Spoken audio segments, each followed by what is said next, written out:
निशान मंजिल लहू के कतरे दर्द भरी दास्तान की अभी तक जितनी एक साथ शेयर हो गए हैं सबको इस एक वीडियो में जमा किया गया है। पहाड़ों का सीना शिक। मेरी जिंदगी बज़ाहिर बहुत पुरसुकून और ऐश ओइसाश में गुजर रही थी जिसकी लोग तमन्ना किया करते हैं। मैंने एक ऐसे घराने में आँख खोली जहाँ दौलत की रेल पेल थी। मुंह से निकली हर जायज़ विनाजाज को पूरा करना ज़रूरी समझा जाता था। हमारा घराना दुनिया के इन घरानों में शामिल था जहाँ बच्चों को ऐशवतरिब की ज़िंदगी देकर उनमें एतमाद कोट कोट कर भरा जाता है और उनको ये एहसास बावर करवाया जाता है कि वो दुनिया के उन चंद खुशनसीब लोगों में से हैं जिनको सब कुछ हासिल है और फिर उसके पीछे क्या मकासद होते हैं वो आपको आगे जाकर मालूम होंगे। मैं भी अपने आप को कम उम्री से ही बहुत खुश नसीब तसव्वुर करने लगी थी।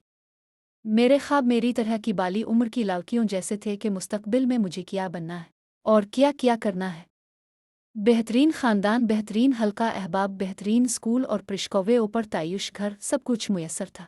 हर ख्वाहिश नोक ज़ुबान पर आते ही पूरी की जाती थी।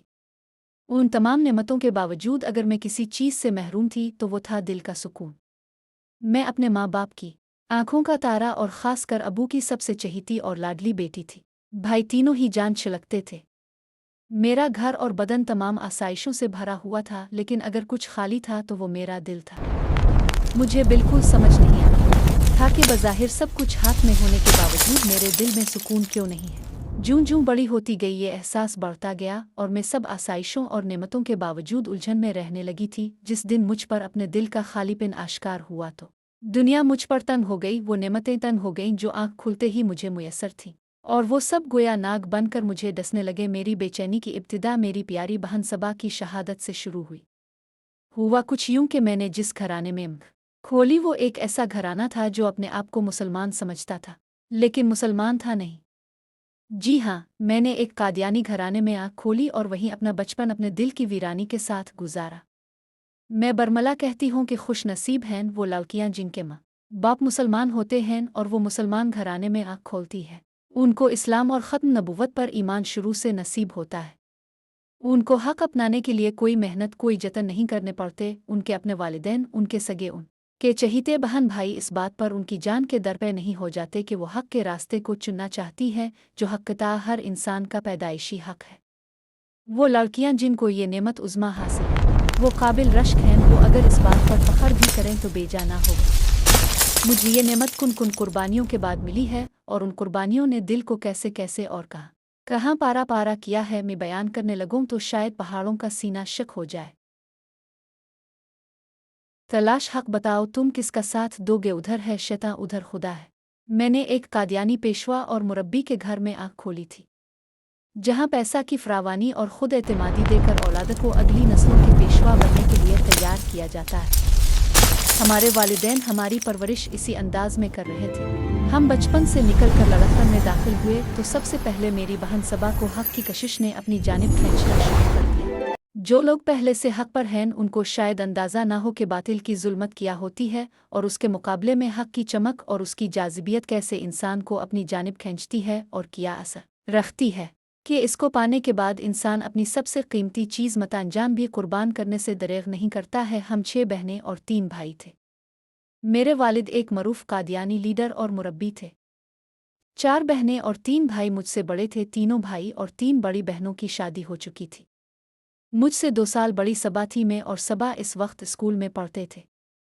सबा और मुझे अबू ने कादियानी मुबल्लिगा यानी लजना बनाने का इरादा किया हुआ था, लिहाजा नहायत कम उम्री से ही वो हमें जमात की अहम मीटिंग्स में शरीक किया करते थे और कहा करते थे कि अभी से तमाम असरार वरमोज समझा करो ताकि आने वाले दिनों में ज़्यादा मेहनत ना करनी पड़े और बेहतरीन अंदाज से अपनी जमात को मुफाद पहुंचा सको। इसी दौरान कम उम्री में ही सबा को हक ने अपनी जानिब खींचना शुरू किया तो वो इसकी जाज़िबियत में जज्ब होती चली गई और उसको सिद्क दिल से सीने से लगा लिया। मुझे जब मालूम हुआ तो सबा पूरी तरह हक की मोहब्बत में डूब चुकी थी और गोया इसके समंदर से सैराबी के लिए बेकरार थी। मैंने इसको मुतवक्के हालात से कुछ डराने की भी कोशिश की और समझाया कि आगे किया कुछ पेश आ सकता है, लेकिन इसकी दीवानगी मुझे इस वक्त समझ आई जब मैं खुद हक को अपनाने के लिए बेचैन हुई। इसको ना जान की परवाह थी ना किसी और चीज़ की। इसको फ़िक्र थी तो बस इतनी कि कहीं मेरी मौत इस हाल में ना आ जाए कि मैं नबी अलैहि अस्सलाम को ख़ातिम अल नबिय्यीन ना मानती हूँ। और उन अस्तकलनास और अजीम अलशान शख्स की ख़त्म नबूवत पर डाके डालने वाली जमात का साथ देती हुई और उन्हें में शुमार होती हुई दुनिया छोड़ दूँ। हम दोनों बहनें एक दूसरे से बहुत मानूस थीं, इसी वजह से सबा ने मुझसे दिल की बातें करना शुरू कर दे। एक दिन कहने लगी, अरीशा, क्या तुमने कभी गौर किया है कि हम सीरत नबी पढ़ते हैं तो हमें कितना अच्छा लगता है? उनकी बातें, उनका हसन, उनका अखलाक, उनकी पूरी जिंदगी का हर हर पहलू अपनी तरफ खींचता है। कैसी प्यारी, मोहब्बत और फ़ख्र के काबिल उनकी शख्सियत है। जबकि जिसको हम बचपन से अपना नबी और अपना आइडियल मानते हैं, इसकी सीरत अव्वल तो हमें इस तरह पढ़ाई नहीं जाती। फिर भी हम छप कर अगर अबू की कुतुब देख भी लें तो ऐसा महसूस होता है कि जैसे हमारी गिल्ली का चपरासी भी इससे बहुत बेहतर होगा। सबा का लहजा आखिर में कुछ तज़हीक आमेज़ सा हो गया था।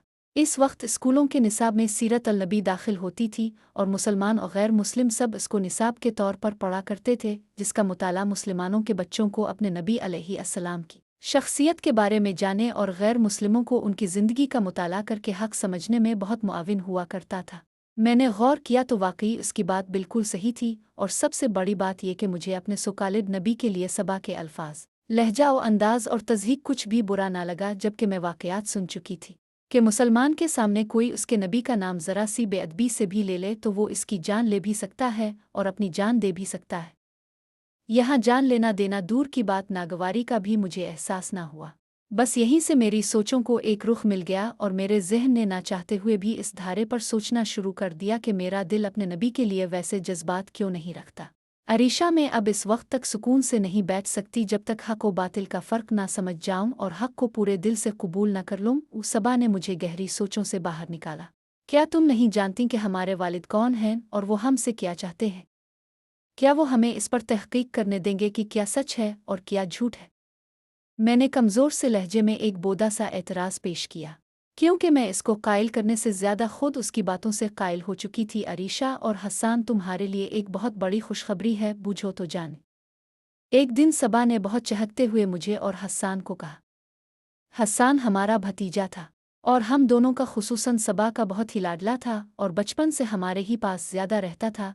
क्या तुम कोई कदम उठा चुकी हो? मेरा जहन फ़ौरन इसकी अक्सर और बेशतर की जाने वाली गुफ्तगू के तहत खुटक सा गया। जी जनाब, अल्हम्दुलिल्लाह मैं मुसलमान हो चुकी हूँ। मैं अपने असली नबी मोहम्मद सल्लल्लाहु अलैहि वसल्लम की ख़त्म नबूवत पर ईमान ला चुकी हूँ, उनको ख़ातिम अल नबिय्यन तस्लीम कर चुकी हूँ। उनके बाद किसी भी नबूवत के दाई को झूठा, मक्का, डाकू और जिंदीक तो समझ सकती हूँ, अपना नबी नहीं मानती।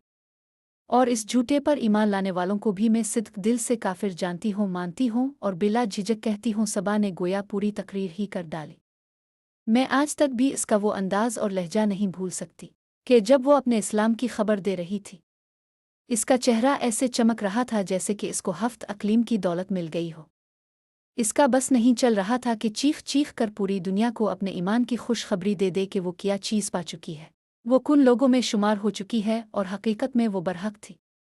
इसको जो दौलत मिली थी, इस दौलत का दुनियावी फ़ायदा किसी को नज़र आए आ ना आए, मगर वो आखिरत में नबी अलैहिस्सलाम के सामने सुरखरुई का सबब पा चुकी थी।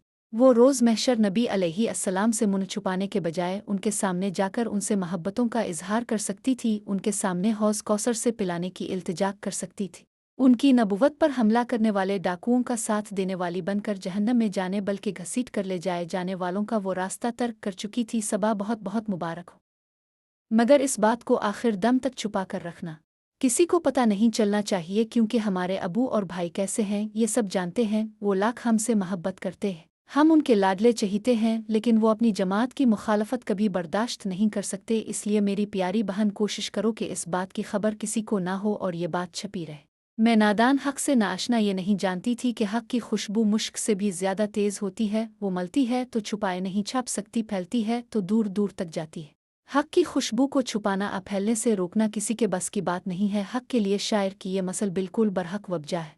इस्लाम की फितरत में कुदरत ने ये लचक रखी है, इतना ही उभरेगा जितना के दबाओगे। वाकई सबा के ईमान की खुशबू भी फैली तो फैलती चली गई।